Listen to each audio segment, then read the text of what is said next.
Hi, and thank you for tuning in to Noir Histoire. I'm Natasha, and in this episode, I'll be discussing Finding Me, a Memoir. Finding Me, a Memoir by Viola Davis is a book that I first saw maybe a year or so ago. I added it to my book list to read, because I'm someone who's interested in the entertainment industry, though not necessarily into celebrities, but I like the creative arts, and I find it interesting to read books about people who are actors and actresses, musicians, to learn about their creative process, what their lives have been like, and through their stories, gaining some understanding of how various facets of the entertainment industry work. I like Viola Davis as an actress. I first became aware of her in the movie Doubt, and then I watched maybe like the first season or two of How to Get Away with Murder. And in the years since, she's been in a few other movies that I've checked out, right? I think she's a really great actress. I've also seen her give acceptance speeches at award shows, participate in interviews, PR events, things like that. And I found that she's a great actress on camera, but she's also equally interesting off camera, right? I don't really follow celebrities, but I do find people in general interesting, right? Like, I'm not into fame and things like that, but I think you can learn from other people's experiences, and it can be beneficial to help you grow as a person to hear about other people's life experiences and their perspectives on things. Not to say that you'll necessarily change your views and opinions to match theirs, but as a human being, there's only but so much that you personally get an opportunity to experience.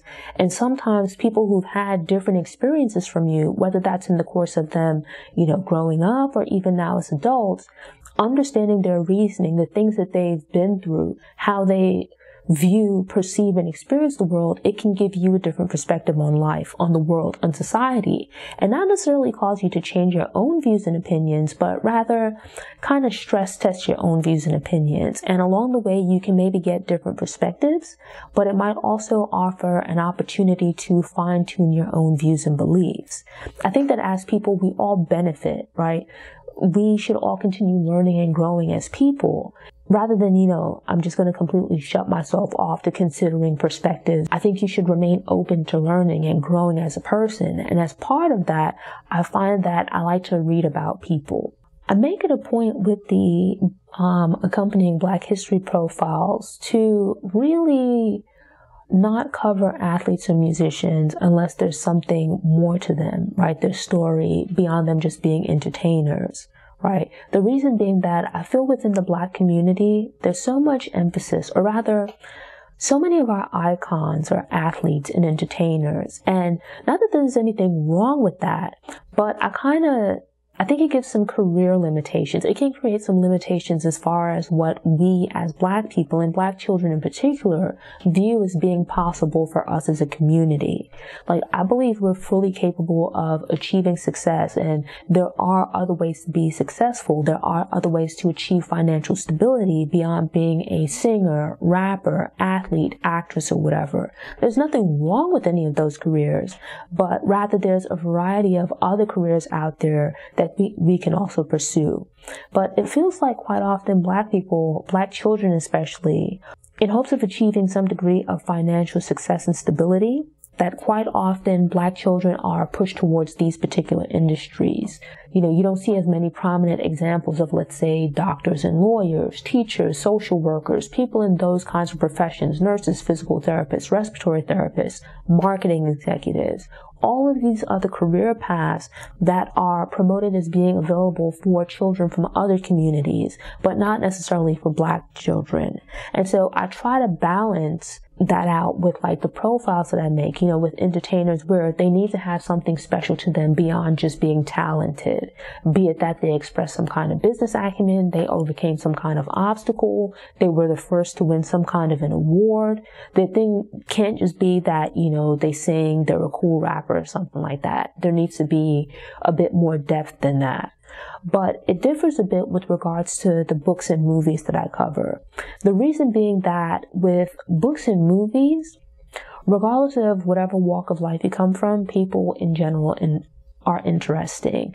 And there's much to be learned from most people's lives. It's just that typically, your rank and file everyday people, they generally don't really have the time to write a book. And quite often most people don't wouldn't really read it unless there's some really amazing event in their life story.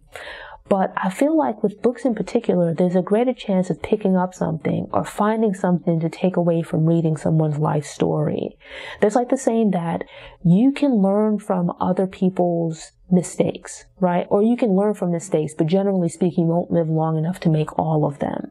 And that the smart thing to do is to learn from the mistakes of others, and through that, the trials and tribulations of other people. And I think that's certainly the case here with Viola Davis's book. From interviews that I've seen, I know that she mentioned growing up in absolute poverty in Rhode Island, but I didn't really know the full gist of her backstory. I just knew that she'd grown up poor and then got into acting, and that it took a long time for her to become, let's say, mainstream successful, or at least to appear that way.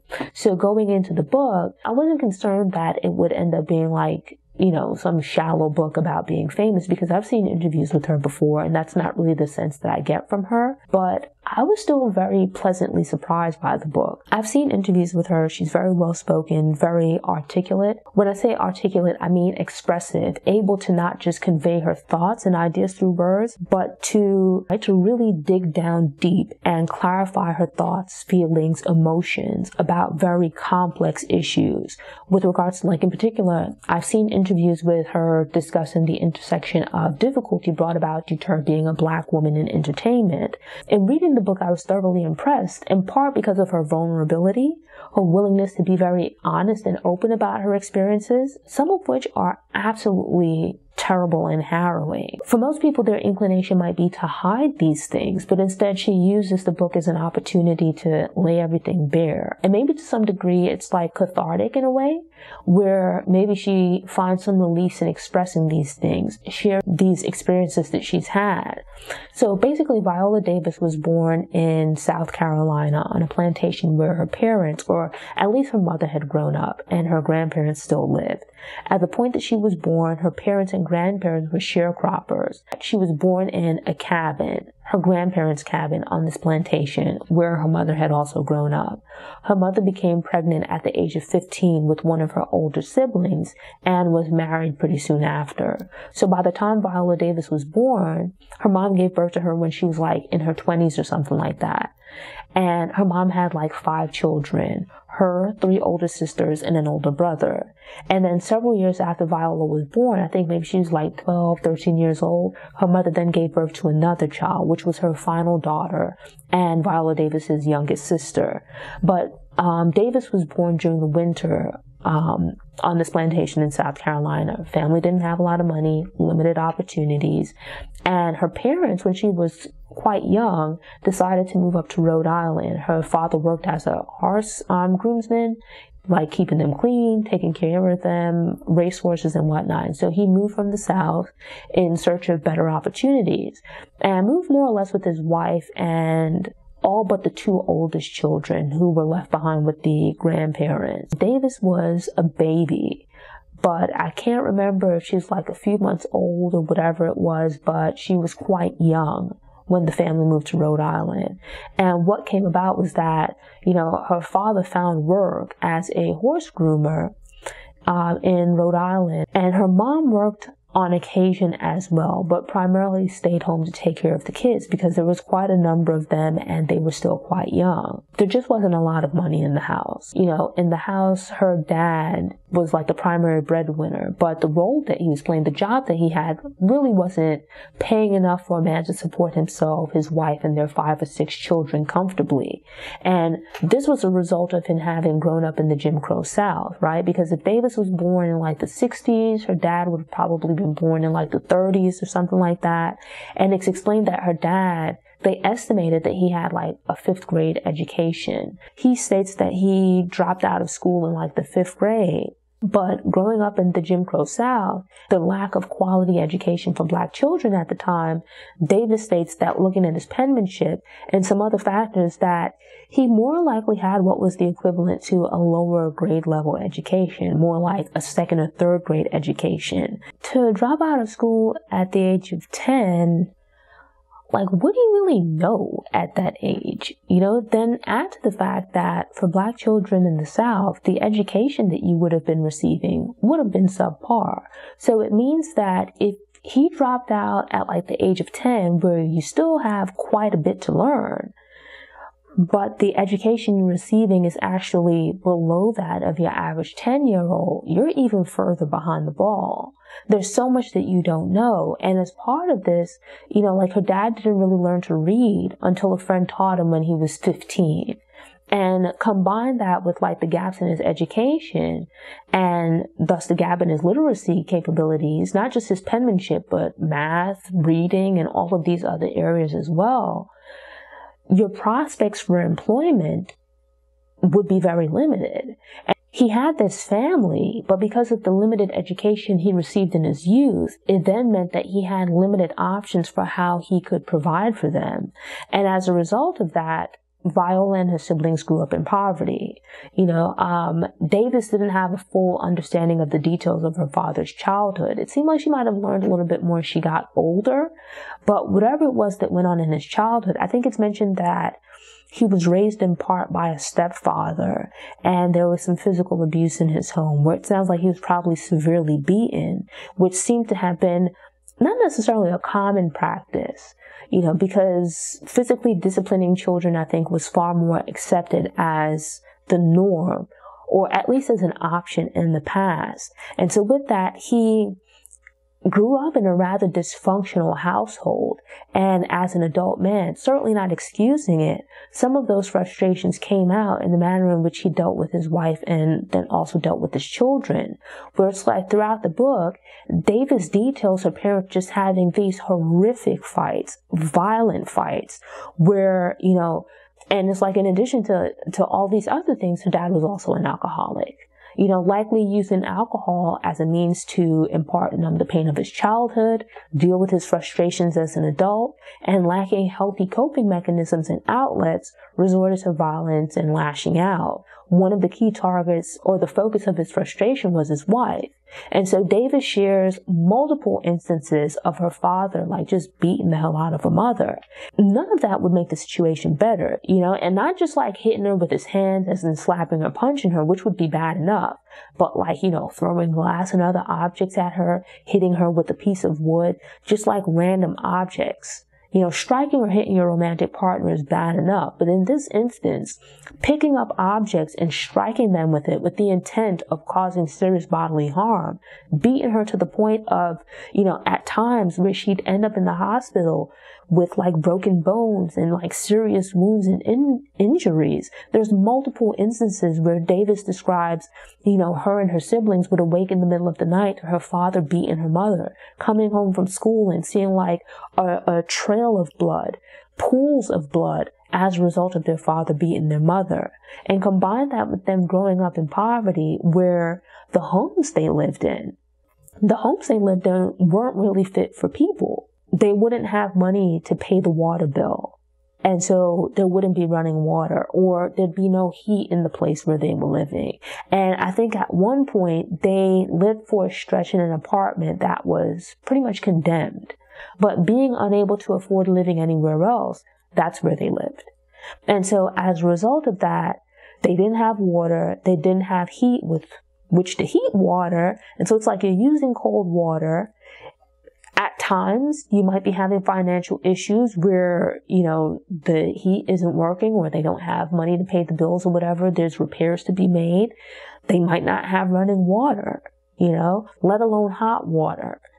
And so it's like you'd be trying to take a bath with cold water, or you might not have any water with which to take a bath.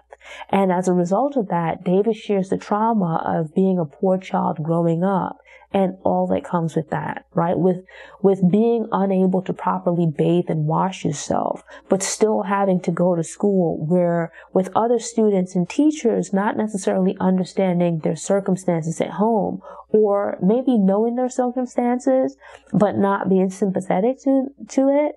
I guess you could say it's like a natural reaction where kids are coming to school, their clothes are unclean, her and her siblings are having to wash their clothes by hand. There's no heat in the house, so the clothes aren't drying. They're coming to school with the clothes damp. They can't really take a proper bath, so their hygiene is poor. And as a result, they come into school, they're unkempt, they don't smell very good. Students and even teachers would recoil from them, right? Would to a degree reject them. And it's actually really sad in a sense. It reminded me of some of the details from Mike Tyson's childhood.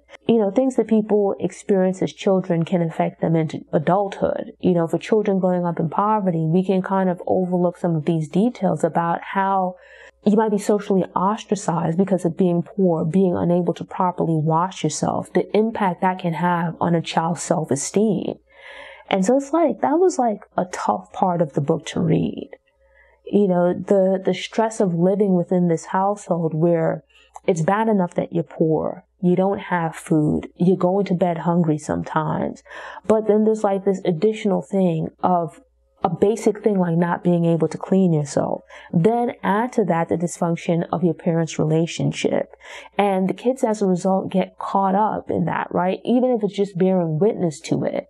The kids grow up where pretty much all of them are ongoing bedwetters, where, it's typically something that stops when kids are like toddlers, maybe even preschool. But here it is that you have these kids, because of the stress and whatnot in their lives, they're wet in the bed until into like late elementary school, and in some cases junior high.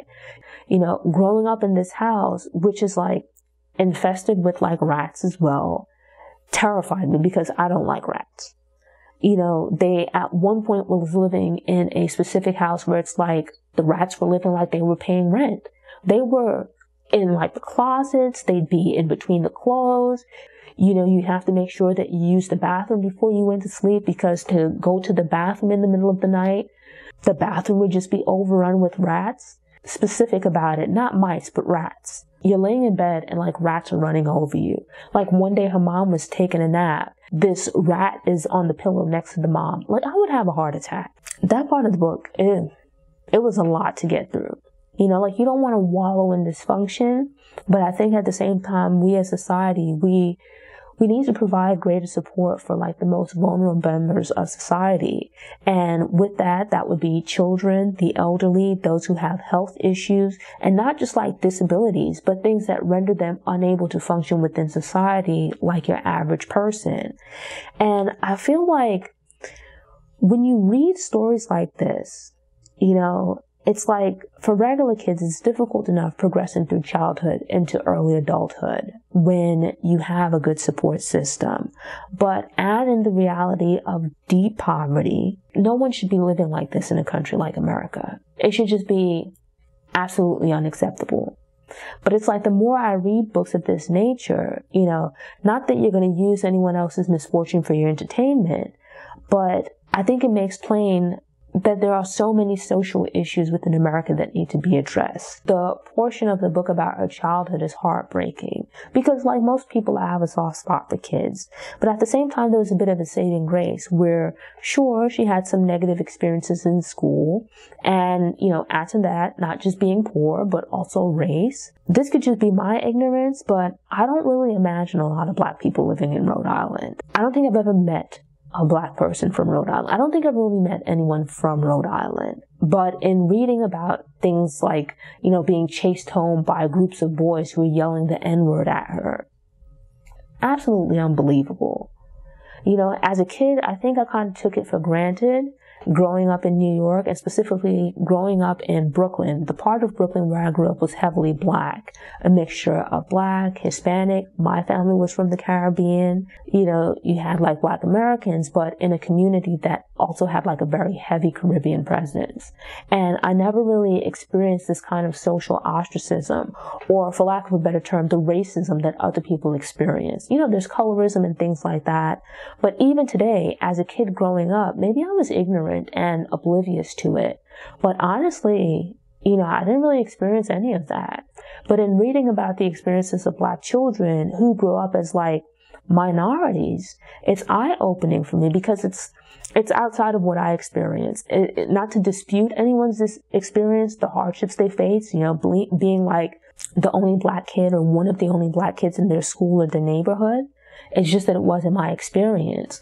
And so when I read books or watch movies where people explain having grown up in some circumstances, it's always eye-opening to me. And so reading here about being chased home by like the neighborhood boys because she was black was just like insane to me. I don't think you can read this book and not be affected by the things that she went through.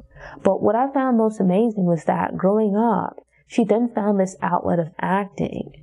She explains that as a kid, there was like this talent show that she entered with her siblings and the joy that she felt participating in that show and then becoming involved with some of these other creative and like theater workshops and programs where it became an outlet for her to kind of get out these feelings that she'd been carrying around with her and how it really changed her life. And so it's like going back and thinking about it, it once again reminds me of Mike Tyson, where he had this really rough childhood, as Viola Davis does here. But they found these outlets that allowed them to vent some of these negative experiences, some of this frustration that they were feeling. The difference between the two of them is that Mike Tyson's was based on his physical abilities, which was boxing.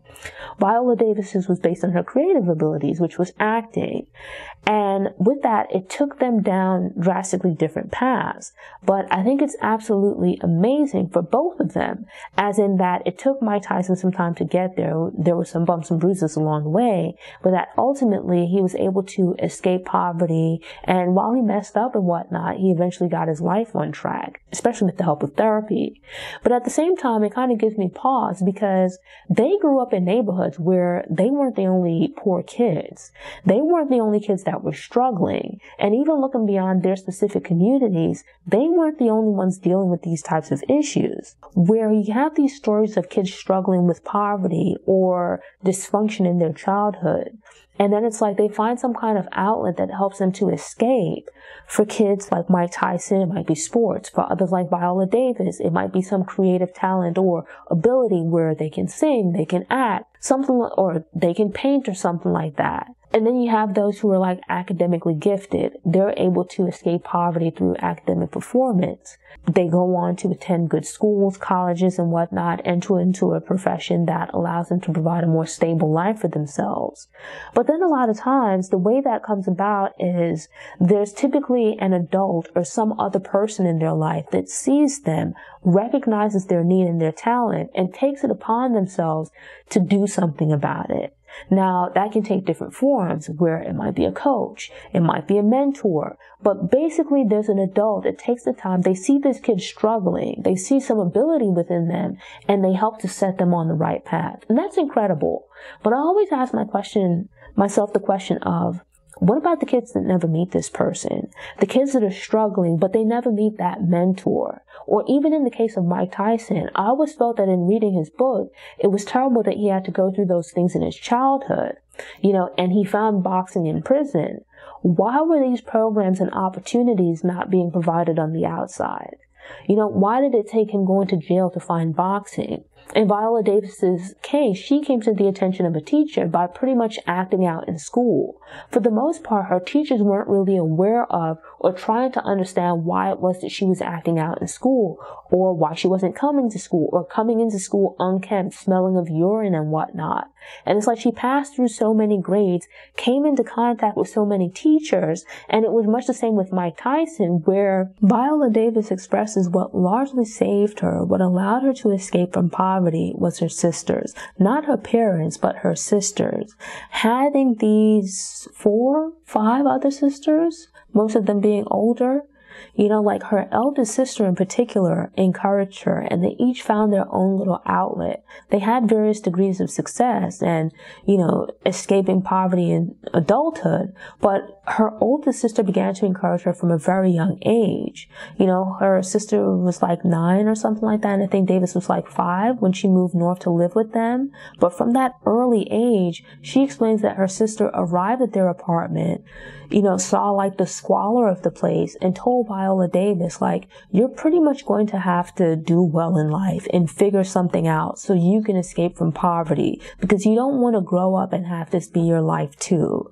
And I actually found that to be incredibly amazing for a 9-year-old to come into this environment, recognize its dysfunction, and decide at that early age that this was not going to be her life. And not only to decide that it wasn't going to be her life, but to also speak that into her sister as well, that this life here is not acceptable for you to live. You're going to have to do something to get yourself together, because this life here, I prefer to live a different life. I don't want this for myself, and you don't want it for you either. And with that little bit of encouragement, that was likely I think it was the first person, because she was just like 5 at this point, but just the words of her sister telling her that there's more out there in the world.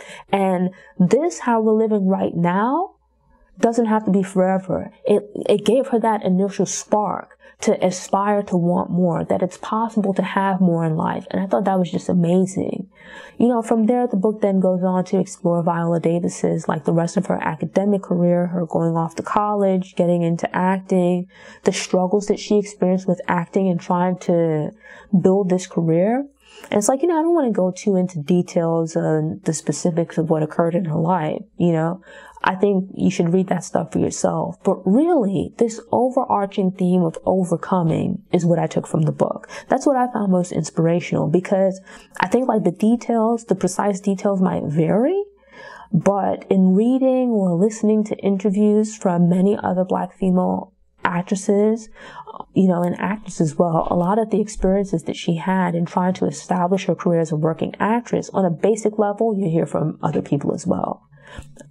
But I thought her personal experience, the personal journey that she went on, that was more interesting to me. That's not to dismiss any of her professional career, but just to say that I felt I took more away from her personal journey, from her story. I found that more inspirational. It's a tough read because there's a lot of stuff going on here. And fair warning, there is some discussion of, domestic violence, sexual abuse, sexual assault, and things of that nature. So if it's a trigger for you, if it's something you might not be able to deal with, there's parts of the book that you'll need to skip over. But all in all, I felt like this was just an absolutely incredible read. And with that, I highly recommend it. Thanks for tuning in. Show notes are available on the Noir Histoire website via the link in the episode description. If you enjoyed this episode and want more book recommendations, subscribe to the channel, click the notification bell, and check out my book review playlist.